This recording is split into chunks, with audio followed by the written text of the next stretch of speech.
네, 오늘 주시는 하나님의 말씀은 같이 보겠습니다. 베드로전서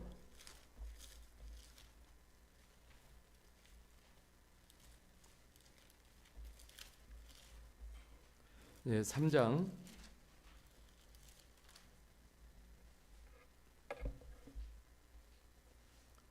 15절에서 17절까지 보겠습니다. 다 같이 읽겠습니다.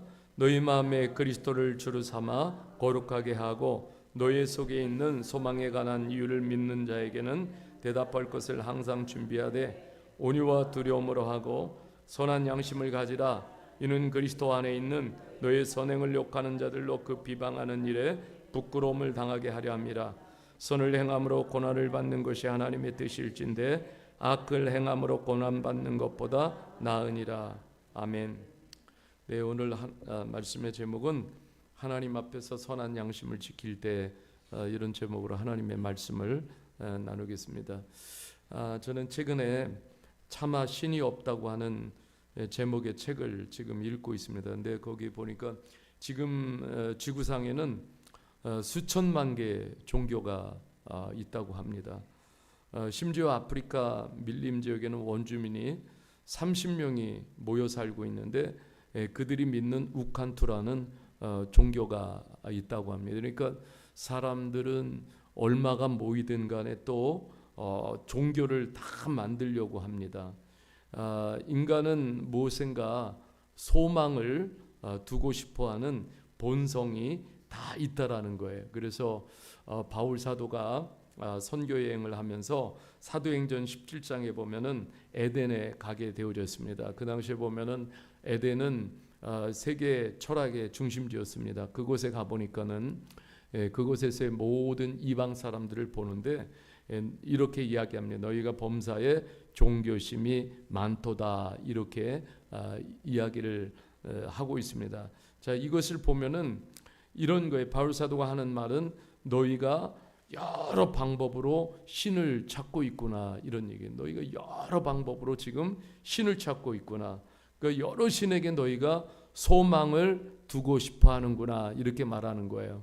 그러니까 모든 사람은요 다 소망을 두고 싶어 해요. 그래서 뭔가 소망을 붙잡기를 원하고, 또 어떤 사물이 나에게, 또 어떤 신이 나에게 소망을 주기를 원하고. 그러니까 인도에는 3억 개의 신을 만들어 놓고 숭배를 하고 있습니다. 그 인구만큼 신이 있어요. 그러니까 그 소망을 찾는 거죠. 우리가 가까운 일본은 80만 개의 신을 숭배하고 있습니다. 지구상에는 수많은 사람들이 신을 찾아서 허송세월을 하고 있어요. 그러니까 참 소망이 없는 신을 만들어 놓고 그 신이 소망을 주기를 바라고 있는 것이죠. 그래서 우리가 이 소망의 복음을 전해야 하는 이유고, 소망의 복음을 전하면서 선교를 행해야 하는 이유입니다. 자, 그런 측면에서 보면은 우리가 예수 그리스도를 주님으로 이렇게 섬기는 것은요 소망 중에 소망이고 참 소망인 것입니다. 축복인 거예요. 소망 중에 소망이신 예수 그리스도를 나의 주인으로 섬길 수 있도록 하나님이 은혜를 주시고 나를 불러주셨으니 얼마나 감사해요. 헛된 소망을 우리가 바라보지 않고 헛된 소망을 쫓지 않도록 소망 대신 예수 그리스도를 우리들에게 보여주시고, 또 주님을, 소망 대신 주님을 부르면 부를수록 주님이 또한 우리들에게 소망을 불어넣어 주십니다. 제가 마이클 위트머의 저서를 이번 주에 읽으면서 천국에 대한 4가지 견해라는 책을 읽으면서 거기 저자가 이런 내용을 하더라고요. 우리가 천국에 가면 가장 좋은 곳이 무엇인지 아세요? 뭘 것 같아요? 천국에 가면 뭐가 제일 좋을 것 같아요? 네, 영원히 사는 거. 그 뭐 여러 가지가 있겠죠. 네, 기쁨 중에 살아가는 것, 죄가 없고 사랑이 가득하고. 그런데 천국에 가면 가장 좋은 것이 뭐냐면요, 우리가 주님을 만나는 거예요. 이 주님을 만나는 게 가장 소망이에요. 그러니까 천국에 가면은 우리가 생생하게 주님을 만나게 되는데, 이거보다 소망이 어디 있어요? 네, 그러니까 우리가 이 땅에서 생명을 다하는 그 시간은 생생하게 우리가 그토록 바라고 소망하던 주님을 직접 배우는 시간이 되는 것이죠. 이런 소망이 있어요. 그러니까 베드로 사도는 베드로 전후서를 통하여서 우리가 이런 예수 그리스도의 소망을 이렇게 막 다시 한번 리마인드 시켜줘요. 그러니까 그 당시에 베드로 서신을 받는 그 성도들은 이루 말할 수 없는 로마의 핍박과 박해 속에서 살아가는데, 이런 성도들이 소망을 바라보지 않으면 하루하루를 어떻게 견디겠어요? 견딜 수 없는 것이죠. 너무너무 소망이 없으면 사람이요, 소망이 죽고 소망이 떨어지면은요, 그러면은 살고 싶은 마음이 없는 거예요. 그러니까 우리가 소망이 있으면은 어떤 어려움이 있어도 소망이 있으면은 그 소망을 붙잡고 일어나게 되고, 소망을 붙잡고 견디게 되고, 소망을 붙잡고 이겨나가게 돼요. 그래서 베드로 사도는 그래요. 주님을 믿는 믿음의 실제를 그럴수록에 세상의 증명의 보이자라고 도전하는 거예요. 그러면 세상의 사람들은 그러는 거예요. 저 사람이 저렇게 고난을 받고 저렇게 시련을 받는데도, 그런데 무너지지 않고 쓰러지지 않고 오뚜기처럼 다시 일어나고, 그러니까 사람들이 그러는 거야. 당신이 도대체 그렇게 살아가는 이유가 뭐냐 물어보지 않겠어요? 네, 그렇게 살아가는 이유가 뭐냐? 그렇게 힘들고 어려운데도 무너지지 않고 쓰러지지 않고 절망하지 않고 살아가는 이유가 무엇이냐? 그럴 때 그 소망을 이야기해 줄 수 있는 준비가 되어져야 된다라는 것이죠. 정말 우리 그리스도인들은요, 고통 속에서도 은혜로 기뻐하는 성도들을 이 세상은 보고 싶어 하는 거예요. 정말 고통 속에 살아가는데도 그런데 그 안에서도 기뻐하고 찬양하고 노래를 불러요. 참 이해할 수가 없어요. 왜냐하면 하나님의 은혜가 부어지니까 그 세상이 그것을 보면서 너무 놀라는 거예요. 그리고 정말 소망의 주님을 섬기고 소망의 주님을 붙잡고 살아가니까 나에게 상처를 준 사람들까지도 사랑하고 용서하는 그런 성도들의 모습을 보면서, 그러면서 세상이 하나님은 살아계시네, 그것을 또한 깨닫고 느끼게 되는 것이죠. 그래서 이 소망의 근원이 되시는 예수 그리스도를 우리가 정말로 믿고 받아들이고 붙잡고 살아간다라면, 그러면 자연히 우리의 삶을 통해서 그 소망이 또 다른 사람들에게 소망이 보여지게 되고 또 소망이 증거가 되게 되는 거예요. 여러분, 우리를 힘들게 하는 사람들을 포함해서 모든 사람과 이 소망을 나눌 때 따라가야 할 원칙이 있다라고 오늘 말씀하고 있습니다. 그것은 바로 우리가 온유한 마음과 존경심을 지닌 채 증인의 역할을 감당해야 한다라고 오늘 성경은 우리들에게 말씀해 주고 있습니다. 15절에 보면은 이렇게 말씀하고 있어요. 너희 마음에 그리스도를 주로 삼아 거룩하게 하고 너희 속에 있는 소망에 관한 이유를 묻는 자에게는 대답할 것을 항상 준비하되 온유와 이 두려움은 존경심으로 하라고 말하고 있습니다. 온유함과 존경심으로 소망을 드러내라는 거예요. 그러니까 오늘 우리가 마주하는 세상의 사람들은 뭔가 미친 듯이 지금 살아가고 있습니다. 많은 사람들이요, 정말 소망 없이 살아가요. 그래서 수없이 복수심과 분노심을 품고 살아가고, 여기서 나오는 폭언, 폭력을 서슴지 않고 행하고 있어요.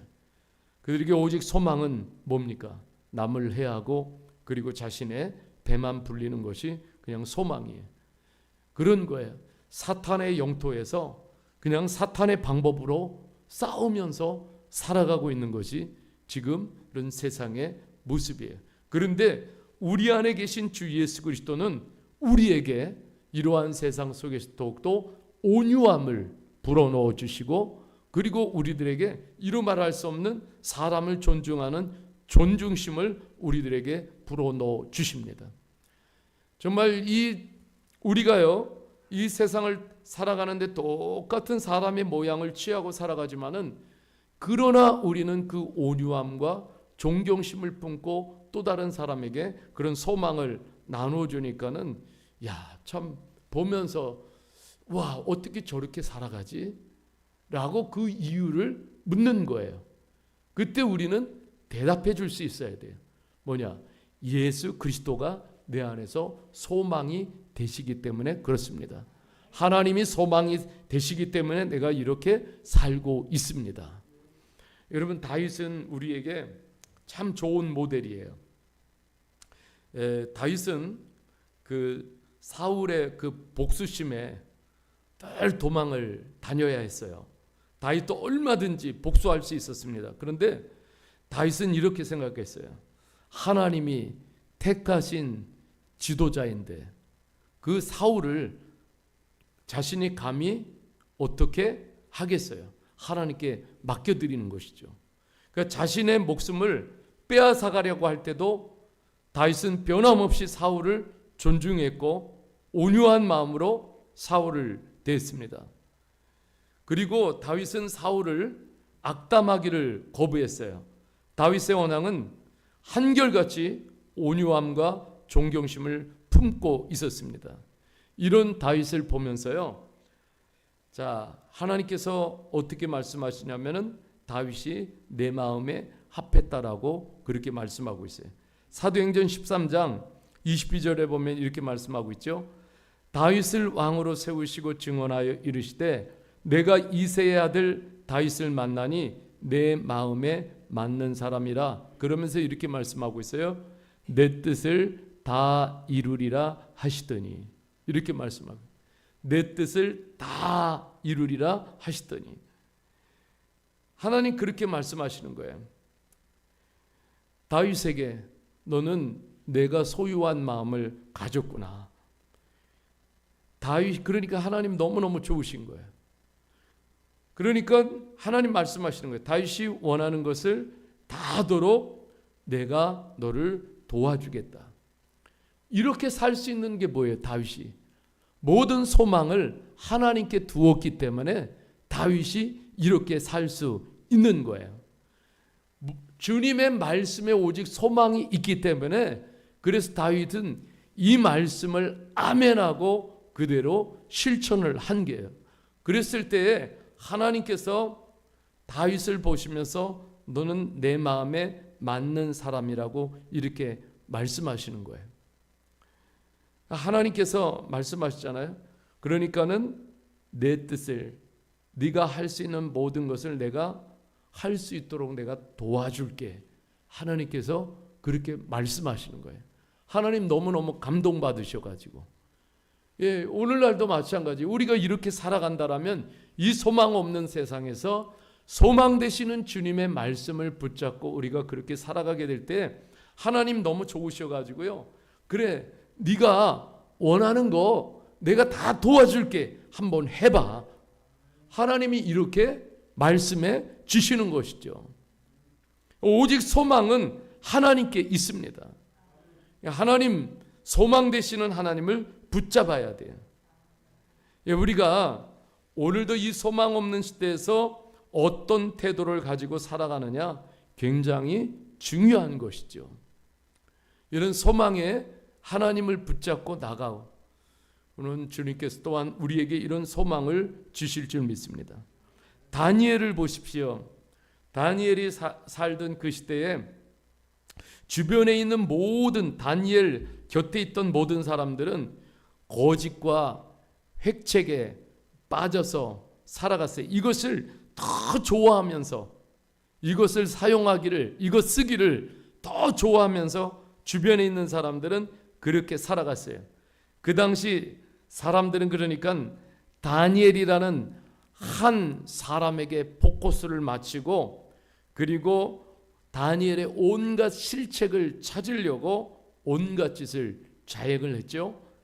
다니엘서 6장 4절 5절에 말씀을 보면은 이에 총리들과 고관들이 국사에 대하여 다니엘을 고발할 근거를 찾고자 하였으나 아무 근거, 아무 허물도 찾지 못하였으니 이는 그가 충성되어 아무 그릇됨도 없고 아무 허물도 없었음이니이다.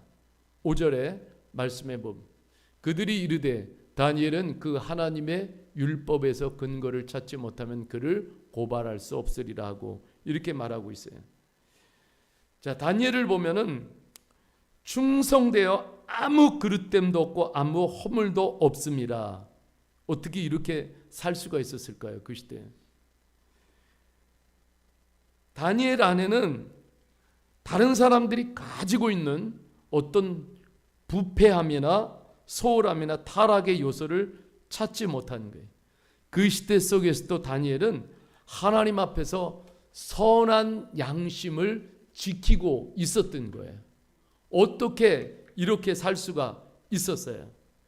예, 다니엘서 6장 10절에 보면 그 비밀을 알 수가 있습니다. 다니엘이 이 조서의 왕의 도장이 찍힌 것을 알고도 자기 집에 돌아가서는 윗방에 올라가서 예루살렘으로 향한 창문을 열고 전에 하던 대로 하루에 3번씩 무릎을 꿇고 기도하며 그의 하나님께 감사하였더라. 예, 감사는 하나님께 찬양, 다 예배가 포함된 거예요. 그런데 여러분 보세요. 그런 사슬포론 시대 속에서도 어쩌면은 다니엘도 똑같은 방법으로 그렇게 살아갔으면 그 사람들이 소망을 두고 있는 방법대로 살아갔더라면 다니엘도 조금은 타협하면은 수월했을 거예요.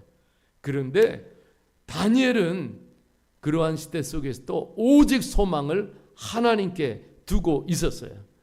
그러니 하나님께 소망을 두고 있으니까는 하나님께 매일 무릎을 꿇고 기도하면서 자신을 성찰하고 말씀에 비추어 보고 하루를 매일 그렇게 산 거예요. 그러니까 우리가 오늘도 마찬가지야. 이러한 시대 속에서 우리가 하나님께 소망을 두고 살아가는 삶의 모습을 볼 수가 있어요. 아, 저분이 하나님께 소망을 두고 살아가는구나. 어떻게 살아갑니까? 하나님께 무릎을 꿇어요. 왜냐하면 소망이 하나님께 있기 때문에 하나님께 무릎을 꿇고 기도하는 사람이 하나님께 소망을 둔 사람인 거예요.